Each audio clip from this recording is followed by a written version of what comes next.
Hello বন্ধুরা, আপনারা যারা ত্রিপুল স্টার যে বিকাশ নগদ নিয়ে অনেক সমস্যায় পড়েছেন তাদের জন্য একটি সুখবর হচ্ছে ত্রিপুল স্টার যে বিকাশ নগদ ফিরে এসেছে। তো আজকে থেকে আপনি ত্রিপুল স্টার যে বিকাশ নগদ দিয়ে ডিপোজিট করতে পারবেন। তো আমি আবারও আপনাদের দেখিয়ে দিচ্ছি কিভাবে আপনারা বিকাশ নগদ দিয়ে ডিপোজিট করবেন। তো প্রথমে আমি এখান থেকে রেজিস্ট্রেশন করে নিচ্ছি। রেজিস্ট্রেশন করার জন্য ইন ওয়ান ক্লিকে আপনারা ক্লিক করবেন।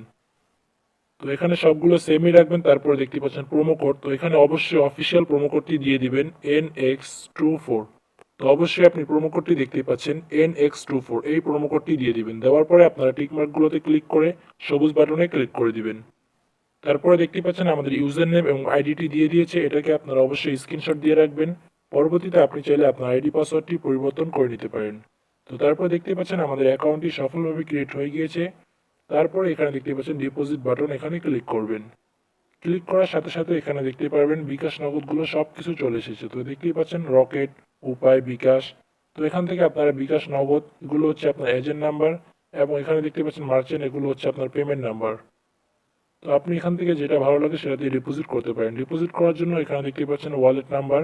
এই ওয়ালেট নাম্বারে আগে টাকা পাঠাবেন, তারপরে আপনার নাম্বারটি দ্বিতীয় বক্সে দিবেন এবং ট্রানজাকশন আইডিটি তৃতীয় বক্সে দিবেন। দেওয়ার পর কনফার্মে ক্লিক করলে 5 থেকে 10 মিনিটের মধ্যে আপনার অ্যাকাউন্টে টাকা অ্যাড হয়ে যাবে।